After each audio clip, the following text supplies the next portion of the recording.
உங்க ஆதார் கார்டுல பேரு, டேட் ஆஃப் பர்த், ஜெண்டரு இதெல்லாம் மாத்த முயற்சி பண்ணிருப்பீங்க. அப்படி மாத்த முயற்சி பண்ணும்போது பல வாட்டி ட்ரை பண்ணாலும் ரிஜெக்ட் ஆயிட்டே இருக்கா?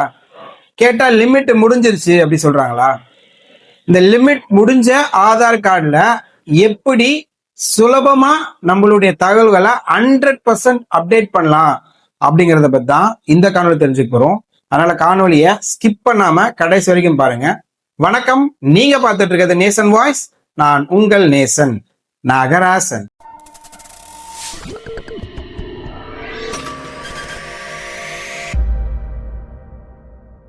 ஆதார் கார்டுல திருத்தம் செய்யறதுக்கான லிமிட் எக்ஸிட் ஆயிடுச்சுன்னா இதை எப்படி அணுகிறது, எப்படி நாம திருத்தம் செய்யறது அப்படின்னு சொல்லி பல சப்ஸ்கிரைபர் கமெண்ட்ல கேட்டிருந்தீங்க. அவங்களுக்கு பதில் சொல்ற வகையில தான் இந்த காணொலி உருவாக்கப்பட்டிருக்கு. பெயரு திருத்தம் செய்யறதுக்கு 2 வாட்டி அலௌடு. டேட் ஆஃப் பர்த்தை 1 வாட்டி தான் பண்ண முடியும்.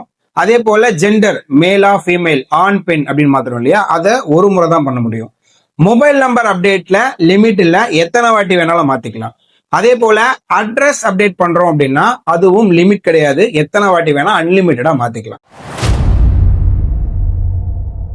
உங்களுக்கு பெயர் மாத்துறதுக்கு சரியான ஆவணம் இருக்கணும். நீங்க எந்த பேர் மாத்த போறீங்களோ அந்த பேருக்கான ஆவணம் சரியா இருக்கணும். அதுல உங்க புகைப்படம் இருக்கணும்.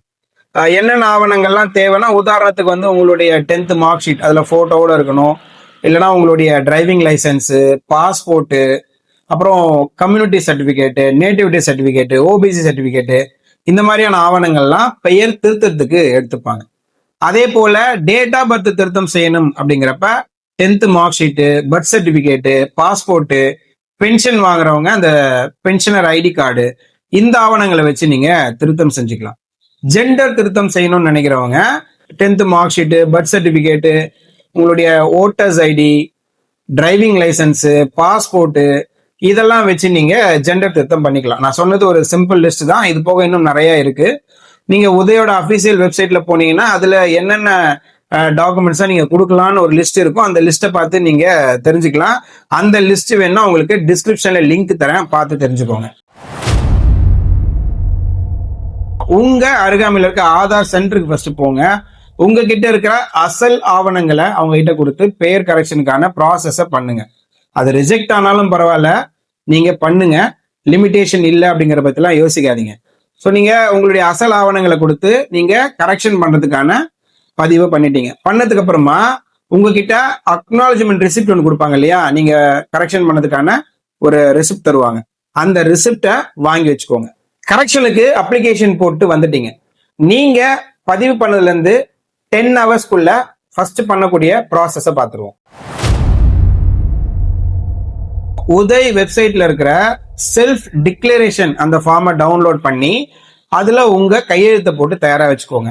இந்த செல்ஃப் டிக்ளரேஷன் ஃபார்ம் உதய் வெப்சைட்ல இருக்கும். லிங்க் உங்களுக்கு டிஸ்கிரிப்ஷன்ல கொடுக்குறேன். இப்போ உங்க கையில எந்த பேர் மாத்த போறீங்க அப்படிங்கிறதுக்கான ஒரிஜினல் டாக்குமெண்ட் இருக்கு. அப்புறம் நீங்க பதிவு பண்ணீங்க இல்லையா ஆதார் சென்டர்ல, அந்த ரிசிப்ட் அப்பாயின்மெண்ட் காப்பி வச்சிருக்கீங்க. அதுக்கப்புறம் செல்ஃப் டிக்ளரேஷன் ஃபார்ம் வச்சிருக்கீங்க இல்லையா. இது 3த்தையும் ப்ராப்பரா ஸ்கேன் பண்ணுங்க. மொபைல்ல போட்டோ எடுக்காதீங்க. ப்ராப்பரா ஸ்கேனிங் ஒரு டிடிபி சென்டர்லயோ இல்ல ப்ரௌசிங் சென்டர்லயோ கொடுத்து ப்ராப்பரா அதை 3மே ஒரே பிடிஎஃபா ஸ்கேன் பண்ணிக்கோங்க. ஸ்கிரீன்ல கொடுத்திருக்க இந்த மெயில் ஐடியை நோட் பண்ணிக்கோங்க. இத டிஸ்கிரிப்ஷன்லயும் கொடுக்குறேன், காப்பி பேஸ்ட் கூட பண்ணிக்கலாம். இந்த மெயில் ஐடிக்கு 2 வச்சு பொருள் ஆதார் கொடுத்துட்டு அதுல பிறந்த தேதி, பெயர், பாலினம், இதுல உங்களுக்கு எது தப்பா இருக்கோ, பிறந்த தேதினா பிறந்த தேதி அதை போடுங்க. இல்ல எனக்கு பெயர்ல தப்பு இருக்குன்னா பெயர் போடுங்க. இல்ல ஜெண்டர்ல தப்பு இருக்குன்னா ஜெண்டர் போடுங்க. போட்டுட்டு இப்போ உதாரணத்துக்கு நான் எடுத்துக்கிறேனே, பெயர்ல தான் கரெக்ஷன் அப்படின்னா பொருள்ல ஆதார் அப்படின்னு போட்டு பெயர் மாற்றத்திற்கான வரம்பு மீறல் லிமிட் கிராஸ் தொடர்பான கோரிக்கை அப்படிங்கிறத சப்ஜெக்ட்ல போட்டுருங்க. போட்டுட்டு இந்த கண்டென்ட்டை அப்படியே காப்பி பண்ணி உங்க மெயில் பாக்ஸ்ல பேஸ்ட் பண்ணிக்கோங்க. இதை டிஸ்கிரிப்ஷன்லயும் கொடுக்குறேன், நீங்க அதுல இருந்து கூட காப்பி பண்ணிக்கலாம். மதிப்பிற்குரிய அதிகாரி அவர்களுக்கு வணக்கம். நான் அப்படின்னு போட்டு உங்கள் பேர் இருக்கு இல்லையா, அங்க உங்க பேர் கொடுத்துருங்க. உங்களுடைய மாவட்டம் அதை கொடுங்க. நான் போட்டு உங்க பேரு, உங்க மாவட்டம், இந்த மாவட்டத்தை சேர்ந்தவன், என்னுடைய ஆதார் எண்ணில் பிறந்த தேதி அப்படி இல்லைன்னா பேரு அப்படி இல்லைன்னா பாலினம் தவறாக பதிவாகியுள்ளது. இதை சரி செய்ய நான் ஏற்கனவே ஆதார் மையம் மூலம் முயற்சி செய்தேன். ஆனால் திருத்தங்களுக்கான வரம்பு முடிந்து விட்டதால் லிமிட் கிராஸ். எனது கோரிக்கை நிலுவையில் உள்ளது. எனது சரியான விவரங்களை நிரூபிக்க என்னிடம் முறையான அரசு ஆவணங்கள், பர்த் சர்டிபிகேட், மார்க் ஷீட்டு, மற்ற என்னென்ன ஆவணங்கள் இருக்கோ அந்த ஆவணத்தை நம்ம எது கொடுத்துருக்கோமோ அதை இங்க மென்ஷன் பண்ணுங்க உள்ளன. எனது வாழ்வாதாரத்திற்காகவும் அரசு சலுகைகளை பெறுவதற்கும் ஆதாரில் இந்த மாற்றத்தை செய்வது மிகவும் அவசியமாக உள்ளது அப்படின்னு போட்டு எனது விவரங்கள் அப்படின்னு போட்டு உங்களுடைய ஆதார் எண் இருக்கு இல்லையா, அங்க உங்க ஆதார் நம்பரை டைப் பண்ணுங்க. அதுக்கப்புறம் சரியான விவரம் அப்படின்னு சொல்லிட்டு உங்களோட கரெக்ஷன் என்ன பண்ணும், பேரோ, டேட்டா பர்த்தோ, ஜெண்டரோ, அந்த விஷயம் வந்து போடுங்க. அப்புறம் யூஆர்என் நம்பர், அந்த ஸ்லிப்பு கொடுத்துருக்காங்க இல்லையா, என்ரோல்மெண்ட் ஸ்லிப்பு, அதுல இருக்க யூஆர்என் நம்பரை சரியா போடுங்க. போட்டுட்டு தயவு செய்து எனது நிலையை கருத்தில் கொண்டு விதிவிலக்கு அளித்து எக்ஸப்ஷன் கேஸ் எனது ஆதார் விவரங்களை மேம்படுத்த உதவுமாறு தாழ்மையுடன் கேட்டுக்கொள்கிறேன்.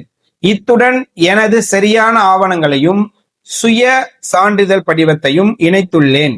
நன்றி அப்படின்னு போட்டு இப்படிக்குன்னு போட்டு உங்க பேரு, உங்களுடைய மொபைல் நம்பர் இதை வந்து பதிவு பண்ணுங்க போதும்.